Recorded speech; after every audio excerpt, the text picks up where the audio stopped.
অদিতিস লাইফস্টাইলে তোমাদের সকলকে স্বাগত জানাচ্ছি। আবার একটা নতুন ব্লগ খুব সকাল সকাল শুরু করলাম। ছেলের স্কুলে রেডি করাচ্ছি, সেই ভিডিওটা তোমাদের সাথে শেয়ার করছি। ছেলে এখন স্কুলে যাবে, ক্লাস 10 হয়ে গেল। আগের ভিডিওতে দেখিয়েছিলাম না রেজাল্ট বেরিয়ে গেছে, রেজাল্টের পরেই কিন্তু ওর স্কুলও চালু হয়ে গেল। যেহেতু ক্লাস 10 সামনে মাধ্যমিক, সেজন্য ওদের একদিনও লেট করলো না। আর সকালে ও রেডি হয়ে একাই যায়, কিন্তু খাওয়াটা আমাকে খাইয়ে দিতে হয়, কারণ সকালে ঘুম থেকে উঠেই খেতে কোনো বাচ্চাই চায় না।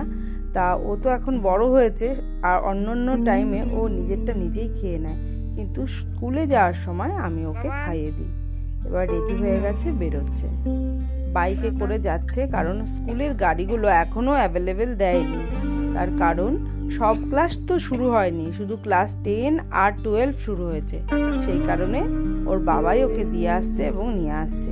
এই দুদিন তাই করবে, তারপরে স্কুলের গাড়ি আবার চালু হয়ে গেলে পরে তখন কিন্তু ও গাড়িতেই যাবে।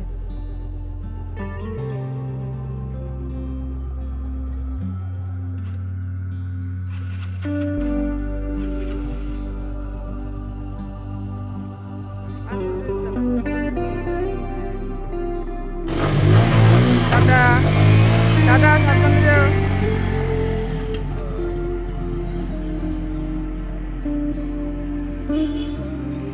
ছেলে স্কুলে যাওয়ার পরে ঘরের পেছনে একটা গাছে কলা হয়েছে, সেটা আপনাদের সাথে শেয়ার করছি। তার কারণ গাছটা কিন্তু খুব ছোট, কিন্তু খুব সুন্দর কলা হয়েছে, সবে হয়েছে, এটা আরো বড় হবে, তাই সেটাই আপনাদের সাথে শেয়ার করলাম। দুপুরে খাওয়া দাওয়ার পরে বিশ্রাম করার পরে বিকেলে ছিল যোগা ক্লাস, সেই ভিডিওটা আপনাদের সাথে শেয়ার করছি, কারণ অনেক দিন আপনাদের সাথে যোগা ক্লাসটা ভিডিও শেয়ার করা হচ্ছে না। আজকে সবাই আসেনি, যারা এসেছে তাদেরটাই আপনাদের সাথে শেয়ার করছি।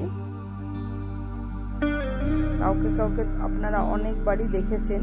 এটা সামনে বসেছে রায়ান, ওই পাশে বসেছে পিয়ুষ, অরিত্রকে তো আপনারা অনেকবার দেখেছেন।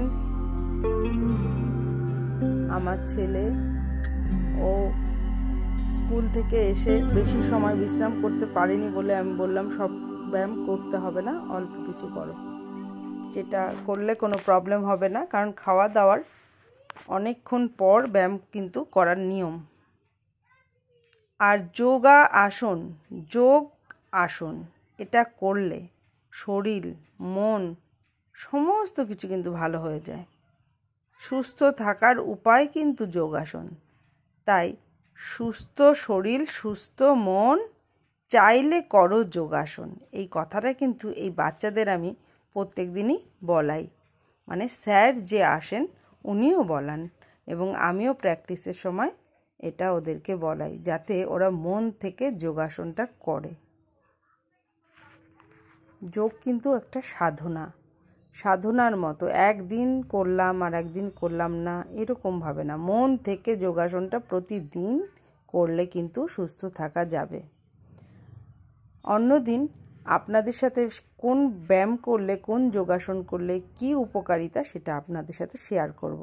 আজকে বাচ্চাদের এমনি ব্যায়ামগুলোই আমি শেয়ার করলাম। আমার এই ভিডিওটা যদি আপনাদের ভালো লেগে থাকে তাহলে সাবস্ক্রাইব, লাইক, কমেন্ট, শেয়ার অবশ্যই করবেন। আমার ভিডিওগুলো আপনাদের কাছে পৌঁছানোর নোটিফিকেশনটা যাতে আগে পৌঁছায়। সবাই ভালো থাকবেন, সুস্থ থাকবেন, রোজ করবেন যোগাসন, তাহলে সুস্থ হবে মন এবং সুস্থ হবে শরীর। টাটা, ধন্যবাদ সবাইকে।